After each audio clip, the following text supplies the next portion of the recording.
जय श्री कृष्ण। कार्तिक मास कथा दूसरा अध्याय। कार्तिक मास व्रत कथा के दूसरे अध्याय में भगवान ऋषि सूत जी नारद जी को आगे बताते हैं कि भगवान कृष्ण ने बताया कि जब गुणवती के पति पति को राक्षस द्वारा मारा दिया गया तो वह बहुत दुखी हुई।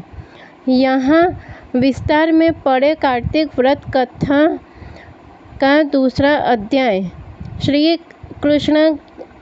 श्री कृष्णचंद्र जी ने कहा, हे देवी, गुणवती अपने पिता और स्वामी को राक्षस द्वारा मारे जाने का संवाद सुनकर पिता और पति के क्लेश से दुखित होकर करुण विलाप करने लगी।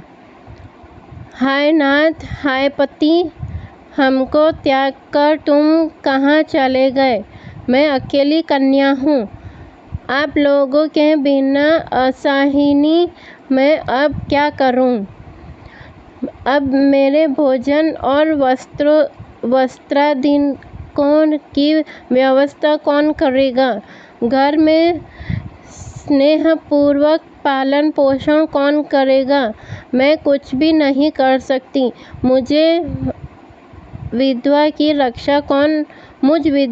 रक्षा कौन करेगा?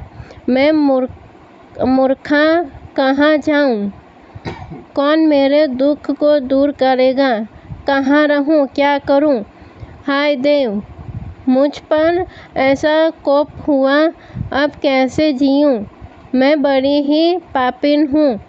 श्री कृष्णचंद्र जी ने कहा कि इस तरह रोती हुई वह मुर्गी की तरह व्याकुल होकर अपने को भाग्यहीना, असुखी, आशाहीन, जीवनहीन कहती हुई बोली कि अब मैं किसकी शरण में जाऊं जो मेरे दुख को हरे। तत्पश्चात वायु से आहत केले के वृक्ष की तरह वह पृथ्वी पर गिर पड़ी। अधिक देर बाद होश में आई, फिर भी अत्यंत करुण विलाप पर बहुत विकल होकर शोकसागर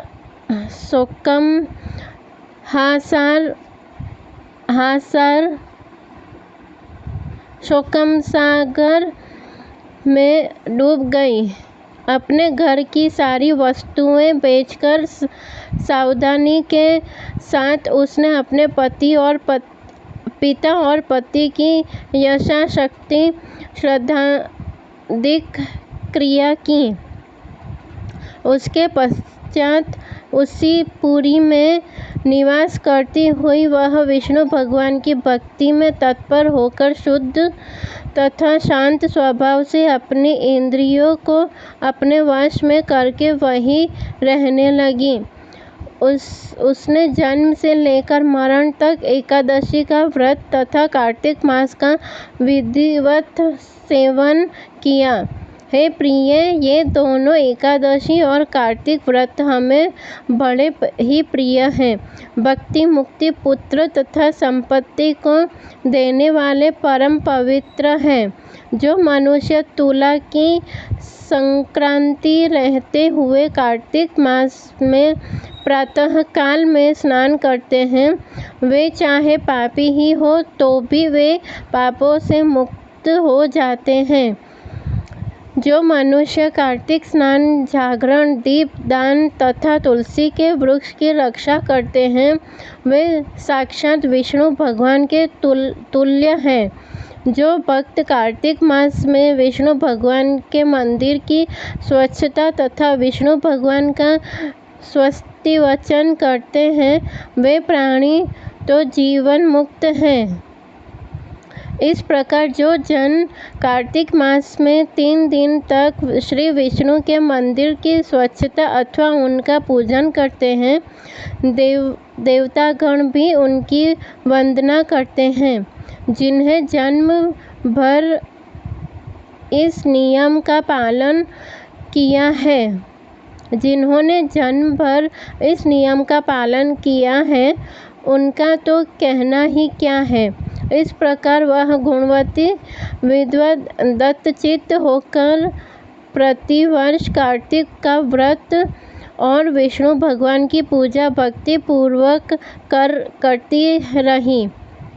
हे प्रिय, एक बार वह रोग के कारण दुबली हो गई थी तथा ज्वर से पीड़ित होने पर धीरे धीरे किसी प्रकार गंगा स्नान करने को गई।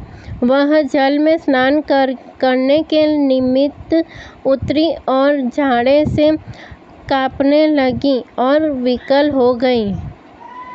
तब उसने आकाश की ओर से अपनी ओर आते हुए एक विमान को देखा जो शंख, चक्र, गदा और पद्म आदि विविध शस्त्रों से सुशोभित विष्णु भगवान का रूप धारण करने वाला था। रथ पर उनके वाहन गरुड़ की ध्वजा अंकित थी। तब मेरे विष्णु के गण विमान पर चढ़ाकर उस पर चंबल डालते हुए अप्सरागणों में सुशोभित उस गुणवती को वैकुंठ लोक में ले गए।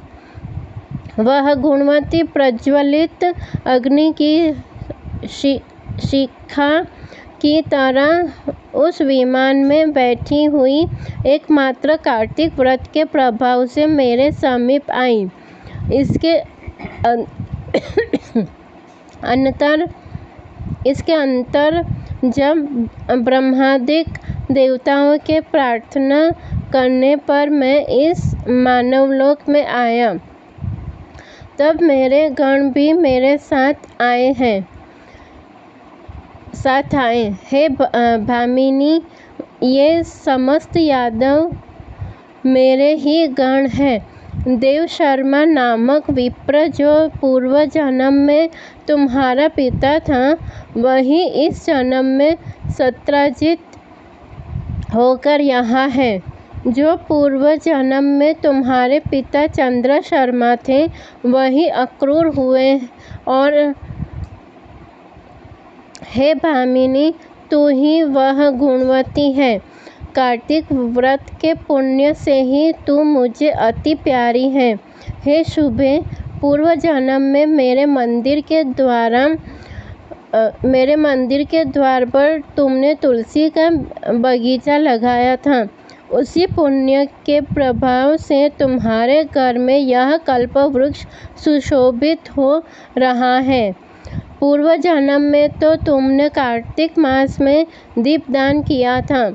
इसी कारण तुम्हारे शरीर में शोभा और तुम्हारे घर में साक्षात अचल लक्ष्मी निवास करती है। उस जन्म में तुमने जो व्रताधिक पति स्वरूप भगवान के लिए अर्पण किया था, उसी के फल से तुम इस जन्म में मेरी प्रिय भार्या हुई हो। पूर्व जन्म में आजीवन तुमने नियम सहित कार्तिक मास का व्रत किया था। उसी से कभी भी हमारा और तुम्हारा वियोग नहीं हो सकता। इसी प्रकार जो प्राणी कार्तिक का व्रत करेगा, वे सब भी मेरे ही समीप रहेगा और तुम्हारे ही समान प्रिय होगा। यज्ञ, दान, व्रत तथा तपस्या करने वाले मनुष्यों को जो फल प्राप्त है, वह कार्तिक व्रत के पुण्य फल का 16वां भाग भी नहीं होता। श्री सूत जी बोले, इस प्रकार सत्यभामा श्री कृष्ण भगवान से अपने पूर्व जन्म संबंधित पुण्य के प्रभाव का वृत्तांत सुनकर प्रसन्न हुई तथा सारे संसार के आदि कारण भगवान श्री कृष्णचंद्र जी ने प्रणाम करके बोली,